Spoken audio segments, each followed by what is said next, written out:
Unfortunately, guys, I am not somewhere pretty like that watching a sunset. I am in the office. Whoa. And I am doing a dizzy day in the life with you. Day in the life as a community team member for Welcome to Travel / day in the life of a travel agent. So join me on my lonesome day in the office, because I'm the only one here today, and I'll explain why. Welcome to a day in the life as a travel agent, which is my role currently.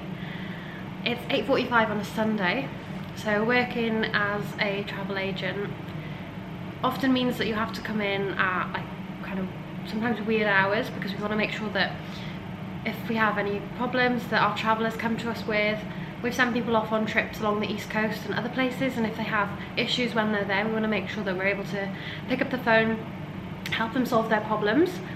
And just in general, if you know somebody's stuck and they want to go travel the East Coast tomorrow, I'm here in the office and able to plan with them a really cool trip. So that is the exciting part of the role, where you get to plan someone's trip for them, get everything booked, give them peace of mind. So that is what I'm enjoying about the role. Just, I love travel myself. I've travelled the East Coast and I posted a vlog series about it, and I'm living in Melbourne. So this is my job here, and it's the first time I've been a travel agent, so I will share some reflections on whether my past experiences helped me with that and whether I think I'll continue down this path. Join me today. You can probably see the bags under my eyes. So I also have another job at a Japanese restaurant on South Bank in Melbourne, and I was there last night, got home about midnight. It's a bit of a weird week because I don't normally work Sundays. We work on a rotating roster, so I'm actually in the office on my own today. Very strange. I just got here, which is why I'm filming. My managers are watching this. Got 15 minutes till I start. Yeah, my alarm went off this morning at 6:30 and I definitely wasn't smiling, but I got here a bit early because the buses were weird. I came from my friend Ricky's. Me and my other friend Tia were staying there for the week because we're waiting for the place to become available that we're subletting, which is available today. So after work I'll be moving with all my stuff. Oh, and right now I had to dig through my backpack to get to my camera, so sorry about the mess, guys. We do an office clean starting from Thursday. We do an office clean every day at 3:45, so that'll be part of my day as well. So yeah, I'll take you along today. I literally feel like I could film a whole vlog this day, obviously during lunchtime and stuff. I will do that. Get half an hour lunch break, which will probably take around, oh, whatever time. Show you what I got for lunch. So I know this has been weird. I've been eating egg sandwiches most of the week because it's really easy to make in the morning. So I fried some eggs this morning because I don't have any butter, so I'll probably go get some butter. Oh, Elle might have left. So yesterday, one of our colleagues, Elle, she left the business, and she was like, I'll leave you guys a present, and she left us some butter. So thanks, Elle. I'm gonna use this for my lunch. And banana bread too. So with my 10 minutes I've got left, I'm gonna make some banana bread. Put some butter on it. So yeah, welcome. We do have an iPad that we use for our music in the office, because we know a cool company and all, aimed at backpackers. That is our target audience, so I speak all day to backpackers. It's broke, so I bought my UE Boom so I can play my music. We're gonna have a good day in the office.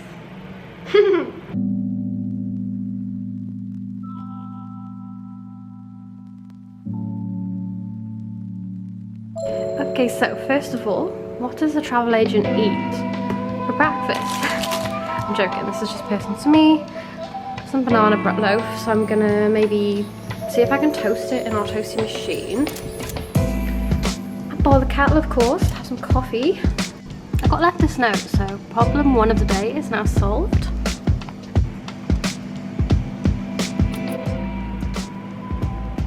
So now breakfast is done with.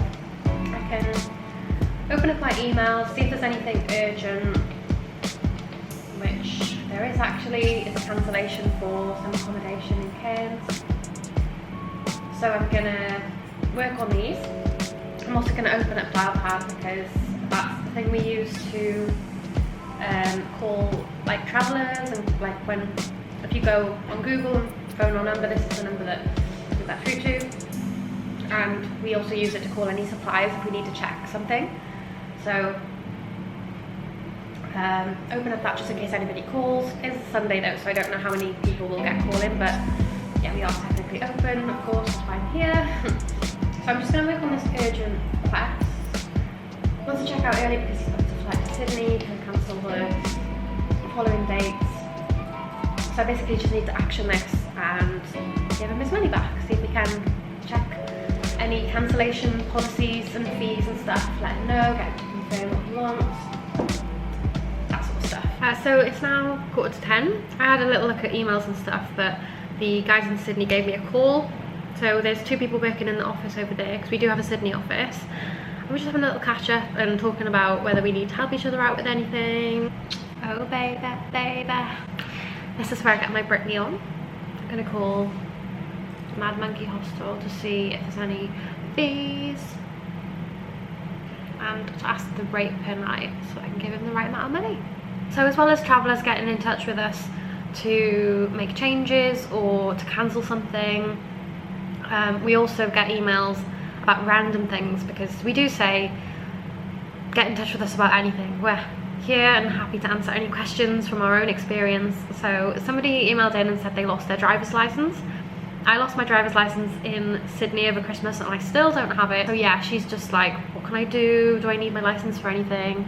And being able to speak from personal experience, you don't need it, but you do miss out when you inevitably end up on a road trip and you don't get to drive. She's also going on a Fraser Island tour, which is a tag-along tour where you take 4-wheel drives and you just spend the weekend driving to beautiful parts of the island. So she's going to miss out on that as well. But I've said, at least you get to be a passenger and take more pictures. Hopefully the bar will find it, but it still sucks that she lost it, even though my advice might be helpful. All I can do is offer some reassuring words. Yeah, what I did when I lost my license is every time I went out, I would just put it in its own pocket in my bum bag and just not take that off. And I still have to use my passport when I go out, so that is what I do every time. Just changing up the angles to make it a bit more interesting. So, a few other emails I've got in the inbox so I can explain a little bit more about what we do. We have a form on our website which allows people to let us know that they want to book an East Coast trip. So those come through to our shared inbox and then me and the team respond to those emails. So I had one come in and there's 3 girls in the UK who are looking to come out here in October. Normally we try and get people to set up a travel call so that we can talk to them, get a feel for like what kind of traveller they are, and then that would allow me to put together an itinerary based on all the practical things, like the dates they're coming over and things like that, but also to get a sense of like what hostels they want to be in and whether they like to party a lot or whether they just like want sort of a chilled experience on the East Coast. And this person I've been speaking to for like 2 weeks. Ellie, her and a few friends want to come over here at the end of the year, and I know because at the end of the year we've obviously got Christmas, I was suggesting that she book some Christmas accommodation.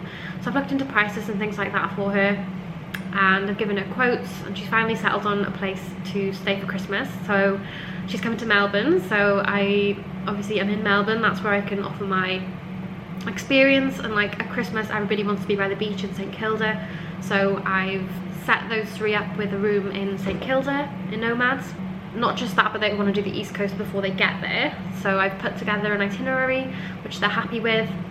They gave me all the bucket list items like skydiving and things like that, and then I've been able to give them a quote.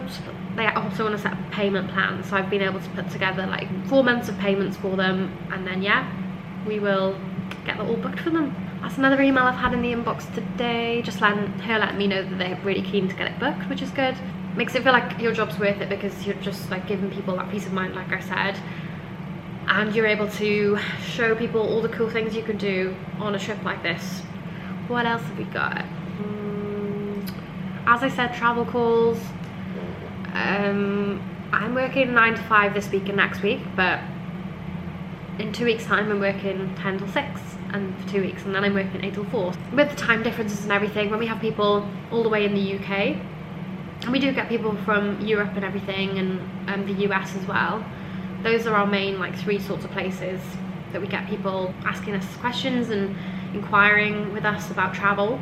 This girl would like to book in a travel pool, but I wasn't able to do this week because I'm only until 5, whereas next week I'm until 6. So that means I can speak to her, find out like, yeah, what she wants to get out of her trip and stuff like that, and then help her plan it and book it.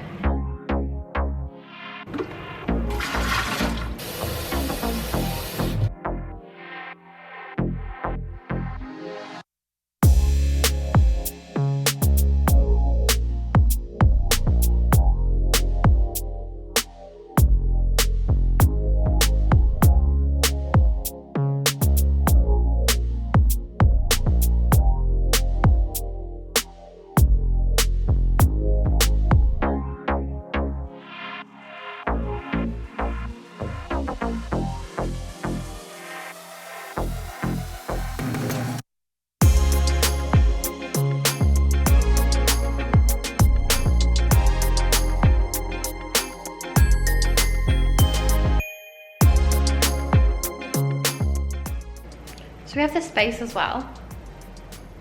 Got standard desks, table to sit at when we have meetings, when our travellers come in on the mini pack tours. And nice plant over there. I had a plant like this in London, but I took it back to Wales when I moved, and my mum let it die in the garden. She does love plants, but I don't know why she let that happen to that one. Anyway, this door, normally we have it open, but because I'm on my own, I don't really want to leave it open today. Someone can ring me if they're trying to get into the office. Yeah, we have walk-ins as well, so sometimes people come in and we can just help them straight away, as you do. When I was younger, I was used to going to the like travel agency with my mum to book like our all-inclusive holiday, and she reminds me of that really. It's a bit like that, but we don't get as many walk-ins as like emails and phone calls. I guess probably because our generation is all online, like because we are aimed at backpackers. People are between the ages of like 18 and 35, so yeah, people come in to sometimes when they feel it's necessary, but yeah, people just like to email and stuff sometimes. Anyway, so we do get people come in that way. Just like that, it's 1 in the afternoon.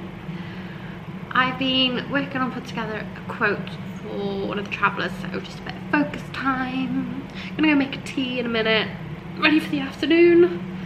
Should take my lunch break, half an hour away from the desk or something. All the companies I've worked at in the past, so I can talk maybe a little bit about my reflections on whether my previous experience have helped me now, because I come from a marketing background and I've worked for all different sizes of companies. This is definitely the smallest company I've worked for. We're about 30 people.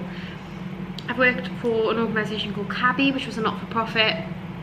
That was probably less than 150 people. We had all sorts of roles like scientists and things like that, because we were the centre of agriculture.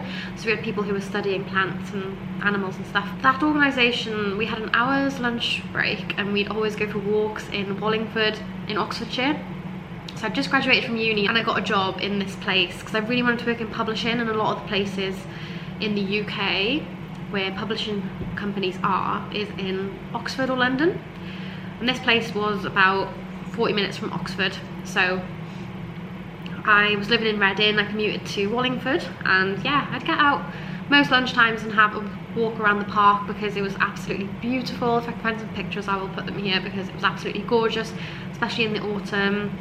Going for walks with work colleagues and stuff, and just you know, forcing yourself out. Sometimes you don't feel like going for a lunch break, but I think it's really important to actually have one and step away from the desk. And I think that first role really showed me that, so I took that forward into my other companies. And then in my second role, I really wanted to move to London and just experience London life. I wanted like younger colleagues so that we'd go out for work drinks. Still wanted to work in publishing, so I applied for a job at Sage Publishing. When I first joined the company, our working environment wasn't great. We had an office that was, we had our set desks, and then I don't know, 6 months into it wasn't even that, it was like 2 months I'd been at the company, and I think they then moved us to Broadgate in Liverpool Street, and our office there was this like open plan place where nobody had their set desk, and you were encouraged to move around, use different bits of furniture. If you had a meeting, you'd be in the pods. If you know, were collaborating, you'd be in like a space where you had a whiteboard and everything, and then you could just like sit wherever you wanted with your friends. So that was nice, and that also encouraged me to be really flexible in my working style. And they had our whole office refitted as well. While we were in Broadgate, we went back to the old office, and they had this lush new space. And yeah, but I decided to move on from there. I thought, you know, I've enjoyed publishing, but I want to try something different. Saw a job going at Nectar, which is a loyalty company owned by Sainsbury's. So I got a job with Nectar in email marketing. I won't go too much into, well, right now I'm talking about like the environment of my previous companies, I guess. But yeah, so when I joined Nectar, we did have our own desks, but we did also have meeting spaces, so it was a bit hybrid in that sense. Yeah, COVID happened, so we started working from home. Things really changed with COVID, obviously, and then the whole UK, most of us went from being in the office 9 to 5 every day of the week to working from home. So I ended up working from home, laying in my bed a lot of the time, getting a bad back, laying down. They did pay for us to get chairs and desks and stuff, which was insane. Anything we wanted, Sainsbury's covered it, so that was good. Working for a big corporate company. And by the way, Sage Publishing was probably like 500 employees. We were in the US and the UK. 500 spread across both of those, probably 300 or something in the UK. In Shoreditch, which is also a really cool place to work, you know, going out for lunch. Lunchtime would come and you'd want to go to like the Friday markets and get some food. And being in London, like you would just wanted to maybe walk around the park or something at lunchtime. Yeah, go to the shop, because you had that benefit. That was a real difference for me, going from like the middle of nowhere, a cabbie, to living and working in the city. Yeah, then Sainsbury's, obviously, I still took my lunch break. I went for walks because you'd just be in the house. You'd wake up, you'd go on your laptop in the same room or in your kitchen, and then would force myself out sometimes to go for a walk for an hour. And I was there ever since. I was there for 2.5 years. I was with Sainsbury's. My camera's gonna die. I better charge it, go have lunch, come back, film some more maybe. But yeah, I've definitely tried to keep that mindset with me. I think it's really important to have breaks, and the type of work, I just like to focus sometimes, so it's good to have a chat. I don't know, like sometimes I'm not the chattiest. Yeah, taking a lunch break is definitely important, and I quite like taking them on my own sometimes, so that I can just go on my phone for a bit, think about like things, and just, yeah. So I'm gonna go have my lunch break now.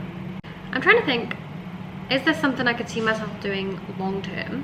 Have skills I've developed in past roles being useful here? Well, not just in roles, just things I've done throughout my life, like Toastmasters Public Speaking Club, where you learn communication skills and leadership. I'm taking all of that into consideration. Firstly, I call myself a travel agent. This vlog's called A Day in the Life of a Travel Agent because I think that's a clear way to tell people what I'm doing. Most of the time we're acting on behalf of customers to book these trips that they want to do. We're the experts in travel in Australia, having done some travel ourselves. Obviously that to me just sounds like a dream job. There are other things involved, and then there are also more exciting things involved, like the fact that I'm on a team called the community team. So we don't just want to individually treat customers as one. We take care of them, it's customer service, but we also want to create something larger than that. So I really like how I'm part of a company that is trying to create a community for backpackers and connect people to other like-minded people through our tours and things like that. So I'm not just a travel agent, there's the whole context that the travel agency I work for run tours. They bring customers on the tours to us, and they are looking to be inspired, and they're looking for ideas on where they can travel. It's great that they bring really passionate people in, and it's great that to see that like people who go on these tours have already made memories together. You know, I did one of the tours when I came out here, which is why I know about this job and why I applied for it, because I went on a Welcome to Sydney tour when I arrived in November, and I actually did a vlog about it, and they helped me plan my East Coast trip, which I absolutely loved. I sat down with a community team member, I booked my trip, we plotted everything onto a calendar, and I left feeling really organised because we'd done it like together. I wanted to do more of that. Just doing a bit of research on the web into the travel agent side of it. So travel agents in general are natural explorers because we love travel. We are highly organised because we need to you know, plan and book everything in. And so what we do is help people plan their trips, make decisions, because we don't just sit down and do everything for them. We want to do it with them, and we want to help them choose. We don't just want to say you should do this. We want to run through different options, see what suits them, and make it really personalised.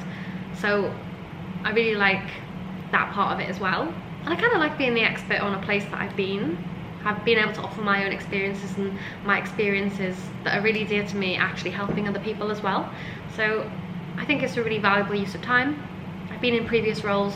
We had our appraisals the other day, and I was saying in previous roles I have felt like the things I do are very intangible. So I did email marketing, which I think is obviously, email marketing when it's done right can be received well, but email marketing when it's spammy and very salesy and stuff like that, people hate it. So it does get this bad rep, and often I would spend time proofreading emails and spending hours a week doing that. So I just felt like it was something that I was easily going to get bored at, especially being sat at the computer all day talking to your team but not really talking to customers. So I do like the customer interaction side of it. I think it adds a bit of a challenge into the mix that I didn't have in previous roles. So onto the skills of a travel agent then. I think the number one skill is customer service, because if it isn't for the customer and you having a good relationship and building rapport with them, then you're not going to be able to do your job well. So it's number one, I think, customer service.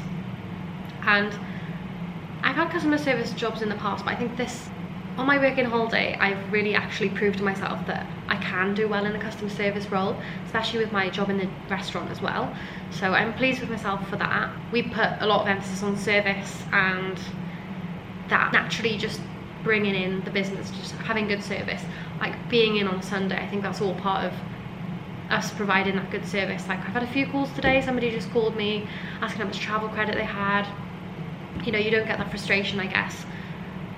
Like less people are frustrated because they can't like speak to us when they want. So I guess it does help us being in the office on a Sunday. So that's all part of the service level agreement that we as travel agents signed up for.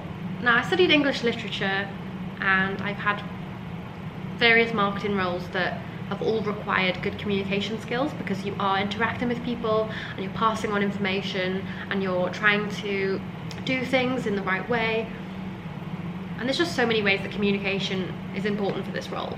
And I think I'm not always the best at it, but it's something that I do have lots of experience in. Weakness of mine in the past has been attention to detail, and when I went for this interview, one of the questions they asked was, what do you think is the most important skill or attribute? And I said attention to detail and thoroughness, because you can't book someone's trip and get it wrong, because that results in mistakes, it results in wasted time, it results in an unhappy customer, all of those things, because you didn't pay attention to the details. So I've struggled with that in the past, because I've got lazy when I've been proofreading emails and stuff, and just, you know, got just bored.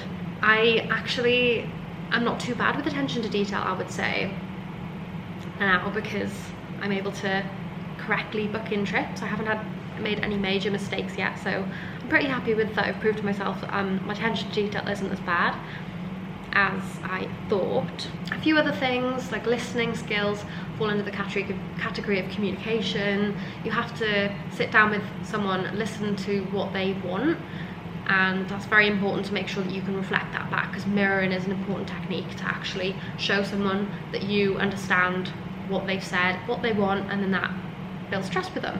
So building trust comes through listening well, and I like to think that I'm doing that well. As a travel agent, you also need a desire to help people as well, so I do think that it's rewarding in that sense that we get to help people So yeah, that's very simple.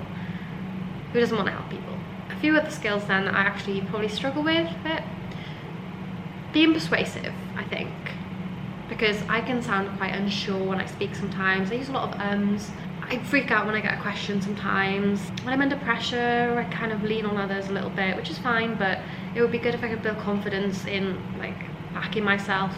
But I think because I'm not like a naturally confident person, it's something I've really had to build and work on.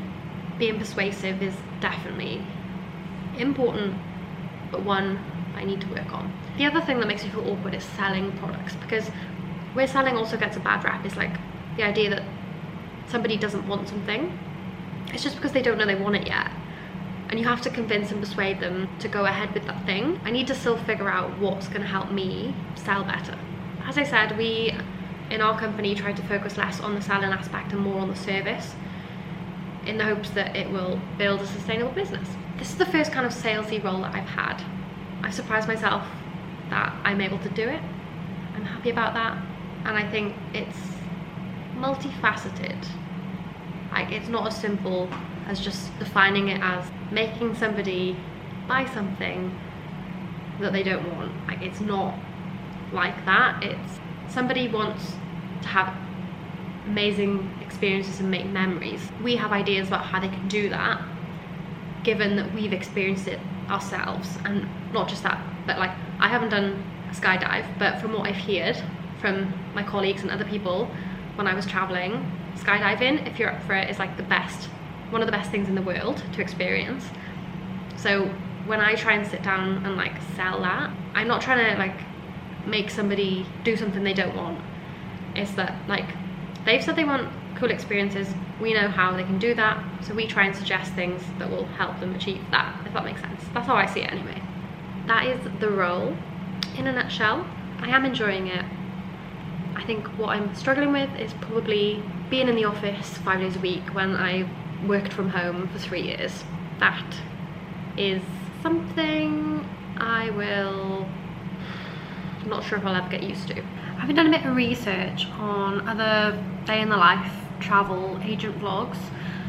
I might just call this one Daying My Life as a Travel Agent, because I don't feel like I am a travel agent, like I'm acting as one. But I've watched some vlogs that they say like, oh, they're accredited, they've been a travel agent for like 12 years. So I don't mean for this video to be a day in the life of a typical travel agent, but like, I think it does give you a sense of what a travel agent does, because I am performing that role. But I'm not here to say that like I have all these accreditations and you should listen to me. If you want to become a travel agent, you're going to do exactly what I'm doing, because I'm sure businesses run in different ways, and this is the first travel agency I've worked for. And I also forgot to mention that I started here in March the 14th, good with dates, and I've been working here for 2 months. Oh my god, today's actually my 2-month anniversary. That's funny. 2 months today, I started working here with 2 other people. We joined a team who are also fairly new, but our managers have all been in the travel industry for 10 years or something like that. So we're being trained by people who know what they're talking about, who've seen, you know, mistakes made in other travel businesses. So yeah, we're learning from some of the best.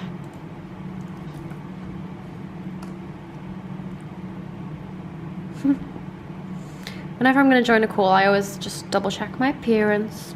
I've got half an hour yet, but hi. I never wear this hairstyle anymore. I always used to wear half up, half down.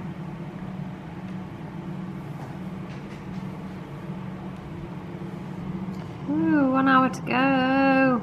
Now just preparing for my only travel call of the day. We have a giveaway with Greyhound, so they've given us 100 free passes, and we have something where if you book onto a Whitsundays or Fraser Island tour, they can get a free Greyhound pass. So we want to do that, and we want to try and like add on the other stuff for the rest of the trip. So I'm having a call with him now, getting ready for that, finishing up some emails for the day, because once I'm off this call, my day will be over and I'm in tomorrow Monday. So yeah, so that's how much water I drank today. Not enough. No, this person came through to me because we sent a round robin out, so I don't know where it came from, but he booked a travel call with me and he wants to do an East Coast trip, but he wants to do it next April, so it's so far in advance that I won't be able to give like an accurate quote. I'll have a talk with him anyway, answer his questions. Before I join, there's nothing like super specific that I need to like get from him.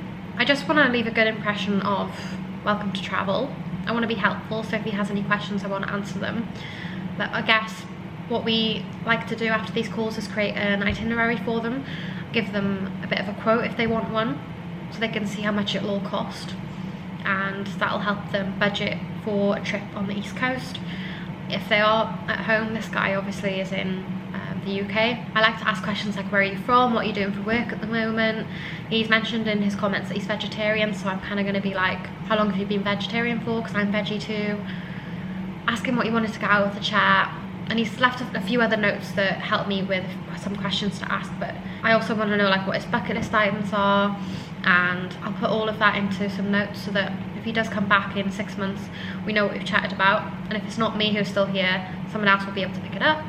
I want to share some useful info with him, like he wants to do the East Coast, he also wants to do the West, so the easiest way to do the East if you're solo travelling is the Greyhound, so just making sure he knows and he's aware of all those kind of things. Just letting him know what I'm going to follow up with, so the calendar, maybe a quote. I don't prepare necessarily, I just have some questions that I would start a conversation with. So I'll join in a second.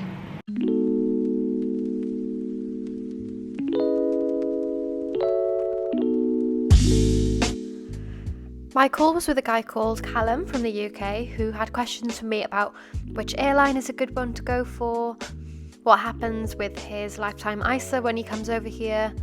He was very much at the research phase, but I still chatted to him about the destinations on the East Coast and the types of hostels there are to get a sense of whether he wanted to stay in party hostels or chilled hostels, and just help him out a little bit with things that he needs to think about before coming over here to travel.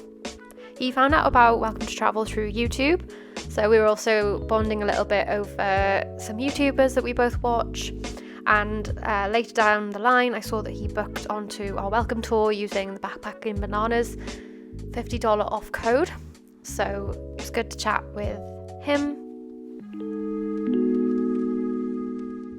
So that is the end of my day. Travel call was lovely. I like speaking to travellers because I like meeting new people, and that's essentially what it is, just meeting people who are keen to talk about travel.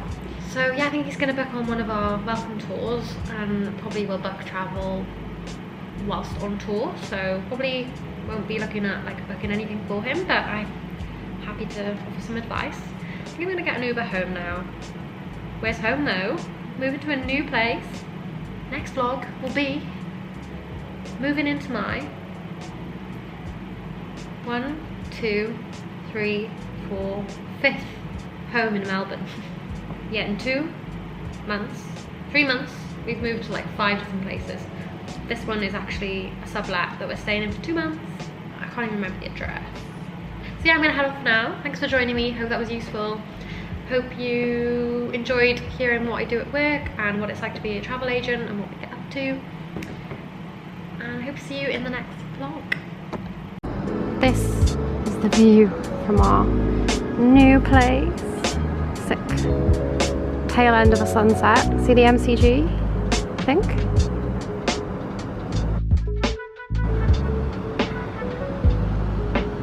Down here is the Botanical Gardens. The other side is Albert Park. That is stunning.